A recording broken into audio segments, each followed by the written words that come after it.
Hi guys, it's Amy from Nail Polish Baby 90 and welcome to today's video. Today I'm here with Throwback Thursday for this month and we are here with the Katy Perry collection by OPI. Yes, I have them. This is what we're going to talk about today. I've been very excited to film this video because I know a lot of you out there would probably like to see this. It's a very iconic OPI collection. Two of the shades are specifically kind of hard to find, sought after, highly coveted polishes, so I knew that if I had the opportunity to grab all of them that I would, and here we are. This collection debuted in the like January, February time of 2011. A lot of the blog posts that I've seen, obviously they get it at the end of 2010, but I think the official launch date was kind of the same sort of time that they did the Hello Kitty collection, and in between of holiday and spring. This was originally a 5-piece collection. I know you're thinking, what was the 5th one and why don't you have it? But it was the OG Black Shatter nail polish. Yes, that was the time that Black Shatter was new, it was innovative, and it was something to be shown off. I didn't pick it up because I could quite easily have got it. I do have a Black Shatter in another brand, but I just think that you guys know what Black Shatter is. You're more interested in these four, so let's have a look at them.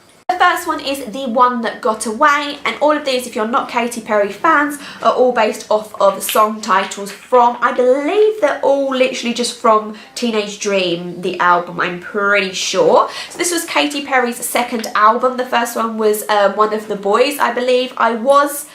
I don't like Katy Perry's music so much nowadays than like the most recent album, like Swish Swish, I'm not a huge fan of. But like 1, 2 and 3, I was hardcore Katy Perry fan.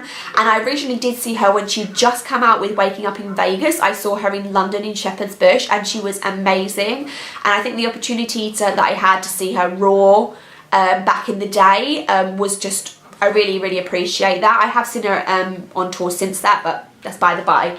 So, like I say, this is The One That Got Away, which is one of my favourite songs from this album. So it is like a deep raspberry bass, and then there's a ton of pink shimmer, as well as the camera's not so much picking it up, but there's also a like goldy yellow shimmer to it too. It's more of like the classic OPI shades out of this collection. The other 3 are definitely more different and more innovative, especially for the time, if you think these were coming out at the end of 2010, start of 2011. This one is more of a generic colour. There's probably, not exact dupes, but there's probably similar colours, and this one seems to be the one I hear about the least. Beautiful formula, opaque in 2, and that shimmer does translate to the nail nicely. So this is The One That Got Away. I think in a time like now, we're kind of obsessed in a way with the multi-chromes and duochromes. If you think that this one, which is not like the movies, came out in 2011, you would see that OPI is normally on the game and with the trends. Again, like most of the collections that I'm reviewing these, this was like kind of at the start of the indie revolution. So this at this time would probably have been really crazy and out there, whereas now we're really like multi-chrome, duochrome. Yeah, we've seen it, but at this time I think this was really nice and different. This is a really interesting multi-chrome. I don't know if the camera's going to pick it up. So it's mainly like a grey-green base, but then it kind of goes through a really strange colour spectrum.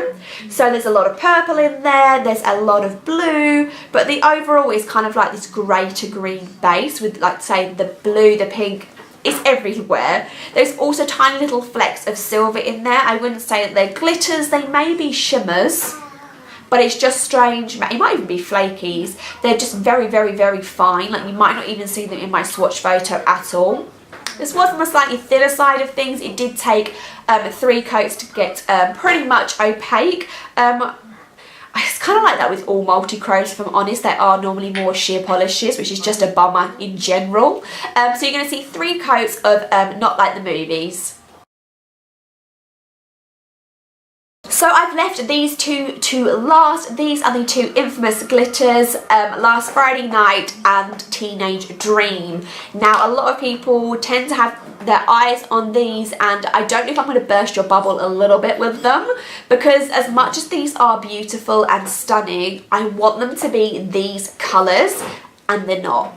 This is not a bright blue at all. I think you can probably even see by the way that you can see it like moving around there. It is a very, both of them are very sheer bases. So this bright blue is very misleading. It is not bright blue when you put it on your nails at all. It has a lot of opalescent flakies in here.